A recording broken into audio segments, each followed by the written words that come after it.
வணக்கம் நண்பர்களே, நான் உங்கள் Samuel. Welcome to my channel. இன்னைக்கு இந்த வீடியோவில் விஜயோட அரசியல் யாரை பாதிக்கும், அவர் யாரை எதிர்ப்பாரு, அது மட்டும் இல்லாமல் அவருடைய முந்தைய அரசியல் என்ன, அதையும் தாண்டி அவர் பி டீமா அப்படிங்கிற ஒரு கேள்வியும் இங்கே இருக்கு. ஸோ இந்த எல்லா கேள்விகளுக்கும் விடையாக தான் இந்த வீடியோவில் பார்க்க போகிறோம். வாங்க பார்க்கலாம். விஜய் அவர்கள் கட்சி தொடங்கின உடனே எல்லா கட்சியிலையும் ஒரு சின்ன சலசலப்பு இருக்க தான் செய்யும். அதை ஏற்றுக்க தான் ஆகணும். ஏன்னா அவருடைய ரசிகர்கள் எல்லா கட்சியிலுமே இருக்கிறாங்க. அப்படி இருக்கும் பட்சத்தில் இவருடைய வருகை யாரை அதிகமாக பாதிக்கும் அப்படின்னு கேட்டிங்கன்னா, இளைஞர்கள் எதில் எந்த கட்சியில் அதிகமாக இருக்கிறாங்களோ அவங்க கட்சியை பெரும்பான்மை பாதிக்கிறதுக்கு நிறையவே வாய்ப்பு இருக்குது. காரணம் என்ன அப்படின்னா, அவர்களுடைய ரசிகர்கள் கண்டிப்பாக தொண்டராக மாறுறதுக்கு நிறையவே வாய்ப்பு இருக்குது. அதையும் தாண்டி இங்கே பிஜேபியாக இருந்தாலும் சரி, இல்லை நாம் தமிழர் கட்சியாக இருந்தாலும் சரி, அதில் தான் அதிக இளைஞர்கள் இருக்கிறாங்க. அந்த 2 கட்சியிலே மட்டும் இல்லாமல் இன்னும் ஏடிஎம்கே அண்ட் டிஎம்கே இந்த 2 கட்சியிலையுமே இளைஞர்கள் கூட்டம் இருக்க தான் செய்யுது. அதிலிருந்தும் வெளியே வரத்துக்கு நிறைய வாய்ப்பு இருக்குது. அது மட்டும் இல்லாமல் இன்னும் இங்கே நிறைய கட்சிகள் இருக்குது. இன்னும் சொல்லப்போனால் விடுதலை சிறுத்தை கட்சிகள், பாமக இருக்குது, தேமுதிக இருக்குது. இந்த கட்சிகளில் எல்லாத்துலேயும் சமத்துவ மக்கள் கட்சின்ட்டு இந்த கட்சிகள் எல்லாத்துலேயும் இளைஞர்கள் பட்டாலும் இன்னும் இருக்க தான் செய்யுது. அவங்களுக்குள்ளார விஜய் ரசிகர் இருந்தாலும் கூட அவங்க இந்த பக்கம் வரத்துக்கு வாய்ப்பு இருக்குது. இவருடைய அரசியல் எந்த அளவுக்கு செயல்படுறாரு அப்படிங்கிறத பொறுத்து தான் இவர் பக்கம் வரலாமா வேணாமா அப்படின்ட்டு அவங்க முடிவு பண்ணுவாங்க. அது மட்டும் இல்லாமல் இப்போ இவர் ஒரு அனௌன்ஸ்மெண்ட் பண்ணியிருக்கிறது என்ன அப்படின்னா, எல்லா தொகுதியிலும் லைப்ரரி ஓப்பன் பண்ணணும் அப்படின்ட்டு. ஸோ அது மாதிரி இவருடைய திட்டங்கள் செயல்கள் எல்லாம் எப்படி இருக்குங்கிற பொறுத்திருந்து பார்த்து தான் மற்ற கட்சியில் இருக்கிற ஒவ்வொரு தொண்டர்களும் ஒவ்வொரு ரசிகர்களும் இவர் பக்கம் வரத்துக்கு நிறைய வாய்ப்பு இருக்குன்னு சொல்லலாம். அதுக்கு முன்னாடி விஜயோட முந்தைய அரசியல் என்ன அப்படிங்கிறத பார்த்தாகணும். ஏன்னா முந்தைய அரசியலை பொறுத்து தான் இங்கே இளைஞர்கள் மட்டும் இல்லாமல் சாதாரண சாமானிய காமன் மேன் கூடயும் இவர் பக்கம் வரலாமா வேணாமா அப்படிங்கிறத யோசிப்பாங்க. அது மட்டும் இல்லாமல் 2026 தான் தேர்தல் அப்படிங்கிறதுனால இவங்க 2 வருஷத்துக்கு முன்னாடியே அனௌன்ஸ் பண்ணினதுனாலையும் இவங்க இந்த 2 வருஷ கேப்பில் என்ன செய்ய போகிறாங்க அப்படிங்கிறத பேஸ் பண்ணியும் சில பேர் மாறுறதுக்கும் வாய்ப்பு இருக்குது. இல்லை அப்படின்னா நம்ம இருக்கிற கட்சியிலே இருக்கலாம் அப்படின்னு நினைக்கிறவங்களுக்கும் நிறையவே வாய்ப்பு இருக்குது.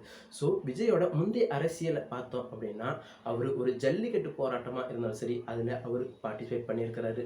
தன்னுடைய முகத்தை வெளியே அந்த அளவுக்கு காமிக்கல. தனக்குன்னு ஒரு குழுவை சேர்த்துக்கிட்டு போராடாமல் தன்னுடைய ஒரு சாமானியனா வந்து கடற்கரையில் நின்னார். அது மட்டும் இல்லாமல் அனிதாவோட மரணத்துக்கும் அதே மாதிரி வீடு தேடி போய் அவரை பார்த்தாரு. அதையும் தாண்டி இன்னும் சில பிரச்சனைகளுக்கு அவர் உதவி செஞ்சுருக்கிறாரு அப்படின்னு சொல்லலாம். இன்னும் சொல்லப்போனால் கடைசியாக அவர் அரசியலுக்கு வரேன் அப்படிங்கிறதுனால அவர் எல்லா தொகுதியில் இருக்கிற மாணவர்களையும் இன்வைட் பண்ணி அவர் எல்லா பரிசுகளையும் பாராட்டுகளையும் கொடுக்க ஆரம்பித்தார். அது மட்டும் இல்லாமல் லாஸ்ட்டாக நடந்த தூத்துக்குடி நடந்த பெரிய இஷ்யூ எல்லாத்துக்குமே தெரியும். தூத்துக்குடி வெள்ள நிவாரணம், அதுலேயும் அவருடைய முடிஞ்ச அளவுக்கு அவருடைய உதவிகள் நலத்திட்டங்கள் எல்லாமே செஞ்சுருக்கிறாங்க. இதை எல்லாருமே பார்த்துருக்குறோம். ஸோ இப்படி அவருடைய முந்தைய அரசியல் இருக்கும்போது இப்போது அவருடைய வருகை யார் யாருக்கு பாதிப்பு உண்டாக்கும் அப்படிங்கிறத பார்க்கலாம். அது முன்னாடியே சொன்ன மாதிரி தாங்க, நாம் தமிழர் கட்சியிலையும் பிஜேபிலையும் நிறைய இளைஞர்கள் இருக்கிறாங்க. அவங்களுக்கும் பாதிக்கும். அதையும் தாண்டி டிஎம்கே ஏடிஎம்கே இவங்க கட்சியில் இருக்கிறவங்களுக்கும் சின்ன பாதிப்பு உருவாக தான் செய்யும். அதை மறுக்கவே முடியாது. அதையும் தாண்டி இவரை யாரை எதிர்க்கிறாரு அப்படிங்கிறது ரொம்ப ரொம்ப முக்கியம். ஏன்னா இங்கே யாரை எதிர்க்கிறோம் அப்படின்னு தெரிஞ்சாதான் எதிர்கட்சியில் இருக்கிறவங்களும் சரி, இல்லை பக்கபலமாக அதே கட்சியை எதிர்க்கிறவங்களும் சரி, அவங்க இவங்க கூட கைகோத்து இணையறதுக்கு நிறையவே வாய்ப்பு இருக்குது. ஸோ அந்த ஒரு விஷயம் அவர் இன்னும் கொஞ்சம் அறிவிக்கிறது தான் இருக்குது. இப்போ அறிவித்த அறிவிக்கைப்படி பார்த்தோம் அப்படின்னா, சாதி மதம் அப்படின்னு பிளவுபடுத்தி வச்சிருக்கிற மக்கள் அப்படின்னு சொல்லியிருக்கிறாரு. அதை கண்டிப்பாக பிஜேபி தான் மென்ஷன் பண்ணுது அப்படின்னு சொல்லலாம். அது மட்டும் இல்லாமல் ஊழல் மலிந்த நிர்வாகம் அப்படின்னு மென்ஷன் பண்ணியிருக்கா. அது கண்டிப்பாக திராவிட கட்சிகளை மட்டும்தான் சொல்லியிருக்கு. ஏன்னா இந்த தமிழ்நாட்டை திராவிட கட்சிகள் மட்டும்தான் மாறி மாறி ஆண்டிருக்கிறாங்க. அது டிஎம்கே ஏடிஎம்கே 2 பேருமே சொல்லலாம். இப்படி தன்னோட லெட்டர் பேடில் எல்லாருக்கும் சொல்கிற மாதிரியான சாதாரண வரி மட்டும் இல்லை, ஒரு சராசரி அரசியல்வாதி என்ன சொல்லுவாங்களோ அதே லைனை தான் இவரும் சொல்லியிருக்கிறாரு. அது மட்டும் இல்லைங்க, இவர் ஒரு பிறப்புக்கும் எல்லா உயிருக்கும் அப்படிங்கிற ஒரு வசனத்தையும் இன்வைட் பண்ணியிருக்காரு. அப்படின்னா எல்லா உயிரும் சமம் அப்படிங்கிற மாதிரி தான் அவரு மென்ஷன் பண்ணியிருக்காரு. இது எந்த அளவுக்கு சரிப்பட்டு வரும், அவர் அதை எந்த அளவுக்கு நிர்வாகத்திறமை பண்ணுவார் அப்படிங்கிறத போக போக தான் பார்க்கணும். மட்டும் இல்லாமல் தன்னுடைய லெட்டர் பேரில் ஜோசப் விஜய் அப்படின்னு முன்னாடி இருந்த லெட்டர் பேரில் போட்டுட்டு இருந்ததை இப்போ அவர் விஜய் அப்படின்னு மட்டும்தான் மென்ஷன் பண்ணியிருக்கிறார். இதுக்கு முக்கிய காரணம் என்ன அப்படின்னா, இங்கே மத அரசியல் பண்ணுறாங்க அப்படிங்கிறது எல்லாத்துக்குமே தெரியும். அப்படி தெரிஞ்சதுனால தான் அவர் நான் இந்த குறிப்பிட்ட மதத்தை சார்ந்து வரல, எல்லாத்துக்கும் பொதுவானவன் அப்படிங்கிற மாதிரியான அனௌன்ஸ்மெண்ட் தான் அதை நான் பார்க்குறேன்.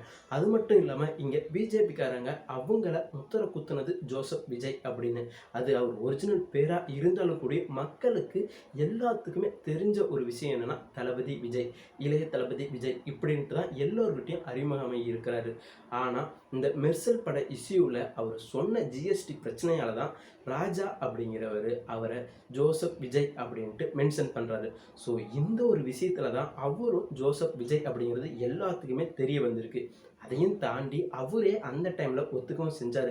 ஆமாம், நான் ஜோசப் விஜய் தான், அதில் என்ன பிரச்சனை அப்படிங்கிற மாதிரி. இங்கே மதவாத அரசியல் எப்படி உள்ளே வருது அப்படிங்கிறது இது மூலியமாக தெரியுது.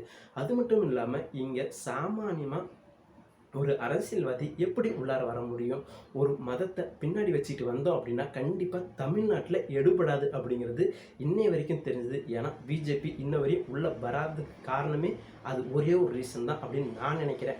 ஸோ அது மாதிரி இவரும் இந்த ஜோசப் விஜய் அப்படிங்கிற பேரோட வந்தோம்னா கண்டிப்பாக நம்மளால் வெற்றி அடைய முடியாது. அது மட்டும் இல்லாமல் அவர் எப்போதுமே ஜோசப் விஜயா தன்னை காமிச்சிக்கிட்டதும் இல்லை. அவருடைய படங்கள்லையும் சரி, அவருடைய நடவடிக்கையிலும் சரி, முந்தைய எல்லா வரலாற்றிலையுமே அவர் எப்பயுமே தளபதி விஜயா மட்டும்தான் இருந்திருக்கிறாரு எல்லார் மனதிலையுமே கூட. ஸோ அப்படி பிஜேபி தன்னுடைய கார்னர் பண்ணிடக்கூடாது அப்படிங்கிறதுக்காக தான் அவர் லெட்டர் பேரில் விஜய் அப்படின்னு வச்சுருந்தாரு. அப்புறம் ஏன் நெத்தியில் பொட்டு வச்சிருக்கிறாரு அப்படின்னு கேட்டால் அதுக்கும் ஒரு ரீசன் இருக்குது. என்ன ரீசன் அப்படின்னு கேட்டிங்கன்னா, கட்சி ஆரம்பித்தாச்சு, இதுக்கு அப்புறமேட்டுக்கும் அவர் விஜய்னு மென்ஷன் பண்ண பிறகும் கடைசியாக லாஸ்ட்டாக இப்போ வந்த கஸ்தூரி அவர்கள் வெளியிட்ட வீடியோவில் கூட என்ன சொல்லியிருக்காங்கன்னா, ஜோசப் விஜய் அப்படின்ட்டு தான் தன்னை மறுபடியும் ஒரு மதத்துக்குள்ளே அடைக்க பார்க்குறாங்க அப்படிங்கிற ஒரு ரீசனுக்காக மட்டுமே அவர் பொட்டு வச்சிருக்கிறாரு அப்படின்ட்டு நான் பார்க்குறேன். அது மட்டும் இல்லாமல் நான் இதை அவங்களுக்கு சப்போர்ட் பண்ணணும் அப்படிங்கிறது இல்லை. நம்மளுடைய சேனல் எப்பவுமே ஒரு நடுநிலையாக மட்டும்தான் செயல்படும் அப்படிங்கிறத நான் இந்த இடத்துல பதிவு பண்ண விரும்புகிறேன். அது மட்டும் இல்லைங்க, இன்னும் சில பேர் என்ன பண்ணுறாங்க, இன்னும் சொல்லப்போனால் திராவிட கட்சிகள் என்ன சொல்கிறாங்க அப்படின்னா, அதாவது அதை சார்ந்தவர்கள் என்ன சொல்கிறாங்கன்னா, இவர் பிஜேபியோட பி டீம் அப்படின்னு சொல்கிறாங்க. இதே ஒரு வசனத்தை தான் ரஜினி வரப்பையும் சொன்னாங்க. ரஜினி கட்சி அனௌன்ஸ் பண்ண போகிறேன் அப்படின்னு சொன்ன உடனே இவரை பின்னாடி இருந்து இயக்கிறது பிஜேபி தான் அப்படின்னு. அது அப்புறம் கடைசியாக ஒரு வழியாக அவரே கட்சியை க்ளோஸ் பண்ணிட்டு போயிட்டாரு. அதுக்கப்புறமேட்டுக்கு உலகநாயகன் கமல்ஹாசன் வந்தார். அவர் வந்தப்பையும் இதே வார்த்தையை தான் திராவிட கட்சிகள் வச்சாங்க. ஏன் இன்னும் சொல்லப்போனால் கமல்ஹாசன் கோவப்பட்டு தான் கையில் இருந்த டார்ச் லைட்டே தூக்கி டிவியெல்லாம் உடைச்ச வீடியோலாம் நம்ம பார்த்துருப்போம். ஆனால் அதையும் தாண்டி இப்போ அவர் எங்கே நிற்கிறாரு அப்படின்னு பொதுமக்கள் எல்லாரும் உங்களுக்கே தெரியும். ஸோ அவர் பி டீம் அப்படின்னு சொன்ன அவங்க தான் அவரு கூடயே பயணிக்கிறாரு இன்னும் சொல்லப்போனால். அது மட்டும் இல்லை, இப்போ இவரை பி டீம் அப்படின்னு சொல்கிறவங்க அதே ஃபார்முலாவை தான் எடுத்துகிட்டு வராங்க. இன்னும் சொல்லப்போனால் சீமானையும் பி டீம் அப்படின்னு தான் சொல்லிகிட்டு இருந்தாங்க. இப்போது விஜயை சொல்ல ஆரம்பிச்சிருக்கிறாங்க. என்ன காரணம் அப்படின்னு கேட்டால், இவங்க யாரும் வளர்ந்துடக்கூடாது அப்படிங்கிற ஒரு காரணமாக இருக்கலாம் அப்படின்ட்டு நான் நினைக்கிறேன். ஸோ உங்களுடைய கருத்து என்ன அப்படிங்கிறத நீங்களும் கமெண்ட் செக்ஷனில் பதிவிடுங்க. ஸோ அதையும் தாண்டி இவர் பி டீமாக இல்லையா அப்படிங்கிறது இவர் நடந்துக்கிற நடவடிக்கையில் ஈஸியாக தெரிஞ்சிடும். அது மட்டும் இல்லைங்க, இப்போ இவர் பி டீமாக இருக்கிறாங்க இல்லை அப்படிங்கிறதெல்லாம் தாண்டி இவருடைய அரசியல் எப்படி இருக்கும் அப்படிங்கிறத ஒரு நிமிஷம் பார்க்கணும்.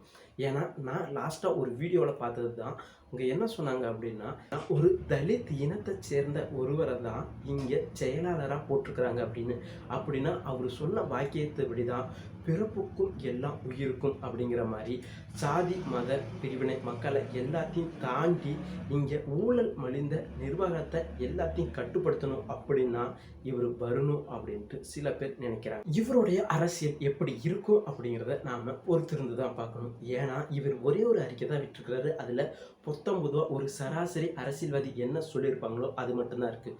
ஸோ அதனால் இவர் செய்ய போகிற இன்னும் 2 வருடங்களில் என்ன செய்ய போகிறாரு அப்படிங்கிறத முடிவு பண்ணி தான் இவர் பி டீமா, இல்லை திராவிட பக்கமா, இல்லை இவர் தனித்துவமானவரா, இல்லை இவர் யாரையாச்சும் பின்னாடி இருந்து இயக்குறாங்களா அப்படிங்கிற எல்லா விஷயங்களும் தெரிய வரும்.